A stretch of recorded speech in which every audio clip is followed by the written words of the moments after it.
নমস্কার, জয় শ্রীকৃষ্ণ, রাধে রাধে। আজকে মোটামুটি ভালোই গরম আছে, তাও বলতে পারছি না কত দেখি নেই, কিন্তু গরম ভালোই আছে, বাইরে বেরোনো যাচ্ছে না। আজকে শনিবার, বেলা 2টা বাজে।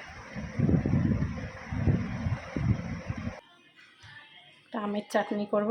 আমটা ছুলে নিয়েছি, চিনি নিয়ে নিয়েছি, পাঁচফোড়ন, শুকনো লঙ্কা, তেজপাতা।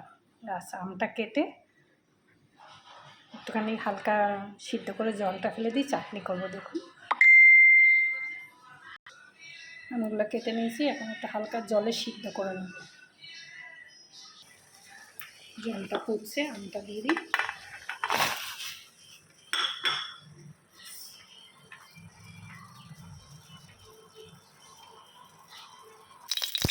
হয়ে গেছে, তেলটা একটু তেল দিয়েছি, গরম হয়ে গেছে।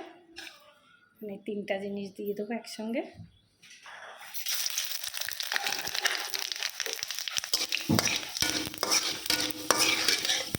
আমটাও সিদ্ধ করে নিয়েছি, জল ফেলে দিয়েছি, চিনিটা এখানে।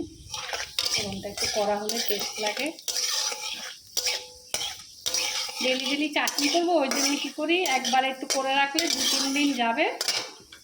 চাটনি আমার ছেলে হাজব্যান্ডও খায়, ওই জন্য ডেলি করার থেকে একবারে করে দিচ্ছি। ফোড়নটা একটু কড়া দিলে টেস্টটা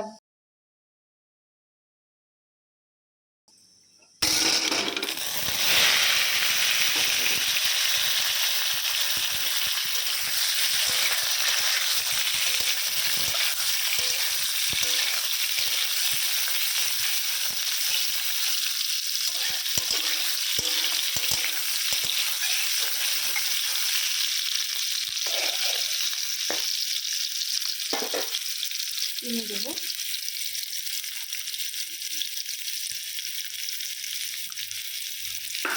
নুন দেবো,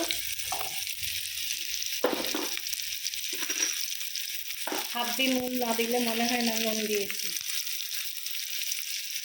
লাগবে যতটা নুন।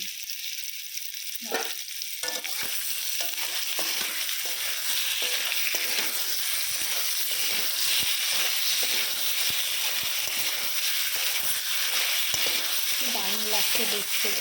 চাটনি ছাড়া একটা ঘরে চলে না। আমগুলো একটু হালকা সিদ্ধ করে নিয়েছি, এ কারণে আমগুলো অনেক টক, তো ওই যে সিদ্ধ করে জলটা ফেলে দিতে একটু চিনিটা কম লাগবে।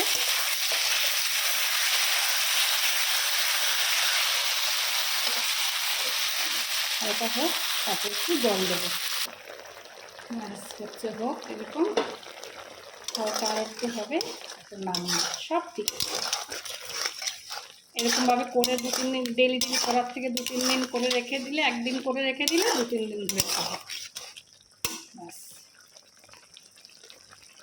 হয়ে গেছে, নামিয়ে দেবো আর একটু পরে, 2 মিনিট পরে। চাটনিটা হয়ে গেছে, নামিয়ে দিছি।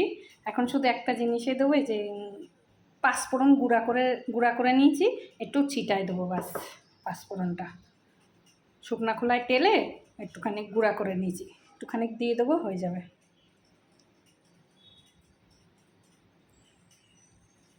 ব্যাস, আর দেবো না বেশি, দিলে পাঁচফোড়ন যেতে একটু তিতা লাগবে, কম দিচ্ছি।